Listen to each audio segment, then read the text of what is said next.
हुआ। जीरो का आविष्कार करने वाले आर्यभट्ट जी की जन्मस्थल रही बिहार की धरती। बुद्ध धर्म बिहार से जन्मा, महावीर जैन धर्म बिहार से जन्मा। इतना पवित्र और इतना महान इतिहास होने के बावजूद बिहार में राज करने वाले राजनेताओं ने इस इतिहास को उगोने की जगह में ऐसा डुबोने का काम किया है। साथियों, आप जानते हैं कि बिहार में जितने भी राजनेता हैं, बाढ़ के लिए जो पैसे आते हैं वो उसमें भी घोटाले करते हैं। मजदूरों के लिए जो पैसे आते हैं उसमें भी घोटाले करते हैं। मजदूरों के लिए जो पैसे आते हैं उसमें भी घोटाले। बच्चों के लिए जो मिड डे मील में पैसे आते हैं वो उसमें भी घोटाले करते हैं, जिसके कारण हमारे बिहार के बच्चे सड़ा हुआ भोजन खाकर मर जाते हैं।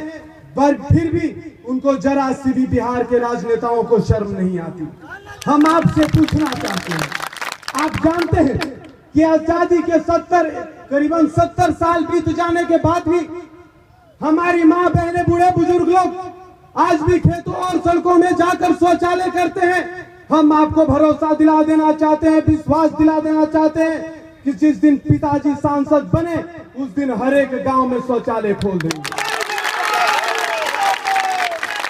साथियों, आप जानते हैं कि जितने भी बक्सर में आज तक एमपी बने हैं, चाहे वो कांग्रेस का हो, भाजपा का हो, भाजपा जदयू गठबंधन का हो, राजद कांग्रेस गठबंधन का हो, लेकिन आज तक किसी नेता ने गरीबों के दुख दर्द को नहीं समझा।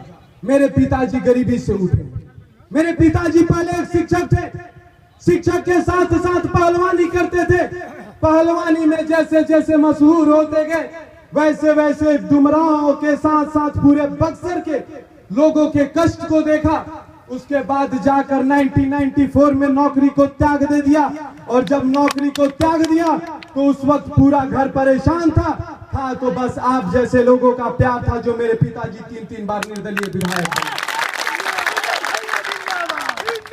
जब मेरे पिताजी पहली बार विधायक बने थे तब जाकर लालू जी की सरकार गिर गई थी। लालू जी की सरकार गिर गई थी तो 13 निर्दलीय विधायकों का समर्थन देकर लालू जी की सरकार बनवाए। जरूरत पड़ी तो राबड़ी देवी को लाठी के बल पे चुनाव जिताकर मुख्यमंत्री बनाने का भी काम किए। आप जानते हैं कि उसके बाद मंत्री बने, और मंत्री बने तो जुल्म के खिलाफ लड़ने वाले बिरलोई कहीर की प्रतिमा बनवाए, जिसकी लागत उस समय 4.5 करोड़ की 500 टन पीतल की वो मूर्ति दुनिया की सबसे बड़ी घोड़े पर सवार ऐतिहासिक मूर्ति बनी। लेकिन बिहार में राज करने वाले राजनेताओं ने इस इतिहास को भी डुबोने और मिटाने का काम किया। हम जानना चाहते हैं, आप जानते हैं कि आपकी रक्षा के लिए पिताजी कई बार गोली चलाए हैं, चाहे वो कुरान शरीया कांड 25 अक्टूबर 2004 की बात हो। आप जानते हैं कि उस दिन पिताजी जब गरीबों की रक्षा के लिए गोली चलाए तब जाकर पिताजी 3 महीना फरार और 3 महीना जेल के अंदर रहे। और जब जेल के अंदर रहे तो हम जाकर अपने पिताजी से बात किए तो उन्होंने बोला कि आपकी मान सम्मान प्रतिष्ठा और आपकी रक्षा करने के लिए उनको जिंदगी भर भी जेल में रहना पड़ता या फांसी पे भी झूलना पड़ता तो मेरे पिताजी को आप लोगों को भगवान मानते हैं। मेरा पूरा परिवार आप लोगों को भगवान मानता है। मुझे आज भी याद है जब पिताजी ने लाखों की संख्या में बूढ़े बुजुर्ग लोगों को पटना में एकत्रित करके चांदी के थाली से पूजा करके राजस्थानी पगड़ी बना के सम्मानित किए थे। आप जानते हैं कि मेरे पिताजी खेल कूद को भी आगे बढ़ाने के लिए डुमरांव में भारत केसरी कराए। मेरे पिताजी की इच्छा है कि कम से कम 10 से 15% खिलाड़ियों को आरक्षण मिले। जाते जाते आपको इतना जरूर बताना चाहूंगा कि लोकसभा चुनाव 17 तारीख को मेरे पिताजी का वोटिंग है। हाथी साफ निशान है। आप लोगों का प्यार था जो मेरे पिताजी पिछले 2 चुनाव 2004 और 2009 में 2 बार लोकसभा चुनाव निर्दलीय लड़े, मात्र कुछ ही वोटों से चुनाव हार गए थे। लेकिन साथियों, चुनाव हारने के बावजूद भी मेरे पिताजी आपके कंधे में कंधा मिलाकर आपके हर एक सुख दुख में आपका साथ दिया। जहां आप लोगों ने मेरे पिताजी को बुलाया वहां तक मेरे पिताजी, चाहे दिन हो या रात, सुख हो या दुख, जब जब आप लोग मेरे पिताजी को बुलाए हैं मेरे पिताजी आप लोगों का आशीर्वाद लेने जरूर गए हैं। हम जानना चाहते हैं, आप लोगों से पूछना चाहते हैं, क्या आप नहीं चाहते हैं आपका विकास हो? क्या आप नहीं चाहते हैं युवाओं को रोजगार मिले? क्या आप नहीं चाहते हैं आपके बाल बच्चों को पढ़ने लिखने की अच्छी सुविधाएं उपलब्ध हो? क्या आप नहीं चाहते पानी बिजली रोड की समस्याएं हमारे क्षेत्र से दूर हो जाए? क्या आप नहीं चाहते जो गांव-गांव में दारू के ठेके खुल गए हैं उसको बंद करके युवाओं का भविष्य बनाया जाए? हम जानते हैं कि ये सब आप लोग चाहते हैं। फिर ये कैसे हो सकता है कि हम लोग एक ऐसे सांसद को हमेशा संसद में भेजते हैं जिसकी ना आवाज निकलती है दिल्ली में, ना बक्सर क्षेत्र में, ना आपके विकास के लिए, ना आपके हित के लिए। और तो और आज के हमारे सांसद साहब ऐसे हैं जो खुद है एक आरजेडी में, एक बेटा भाजपा में, तो तीसरा समाज सेवी बन के घूमते रहते हैं। जब वो अपने परिवार में एकता नहीं रख सकते तो हमें और आपको एक साथ कैसे लेकर चल सकते हैं? ये सोचने की बात है। ये लोग राजनीति सिर्फ लोभ के कारण करते हैं। अभी चाचा ने बताया, बोला कि पिताजी के पास कुछ नहीं है। जब जब चुनाव आया है बिहार के राजनेताओं ने लोगों को गुमराह करने के लिए पिछले चुनाव में बोला कि चप्पल से चलने वाला हेलीकॉप्टर पे चल रहा है, लेकिन जिस राजनेता ने ये शब्द बोले थे उनको जरा सी भी शर्म नहीं आती। वो जानते थे कि मेरे पिताजी जितना भी जिंदगी भर कमाई किए थे उस हेलीकॉप्टर में लुटा दिए। आप लोगों के पास पहुंचने के लिए सारी कुर्बानी देते हुए उन्होंने अपना जाकर हेलीकॉप्टर खरीदा था।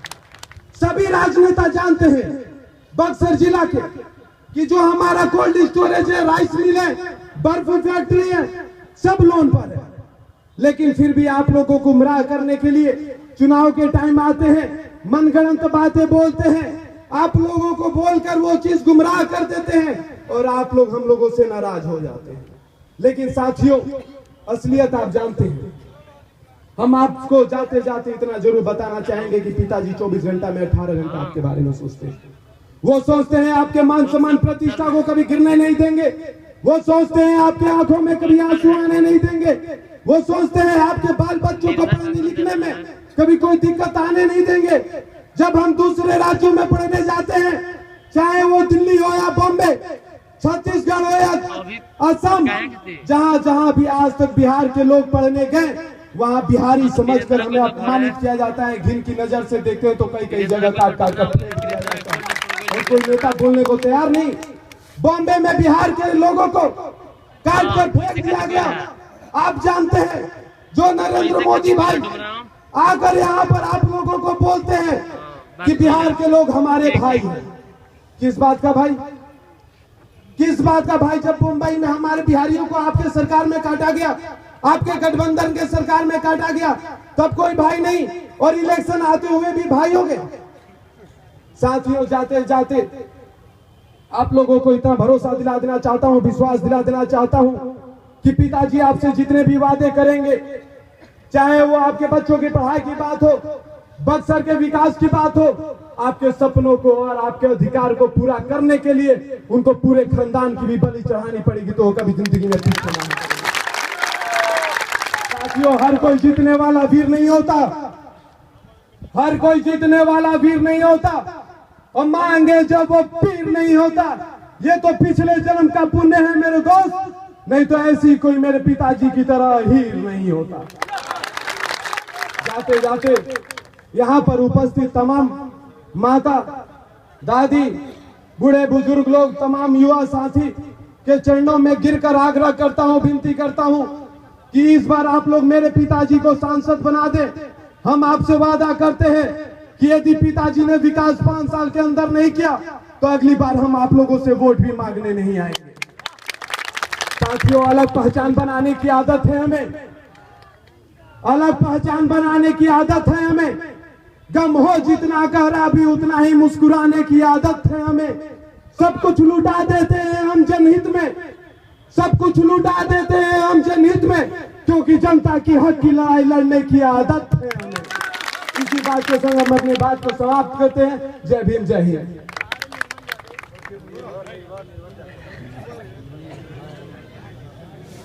अब हम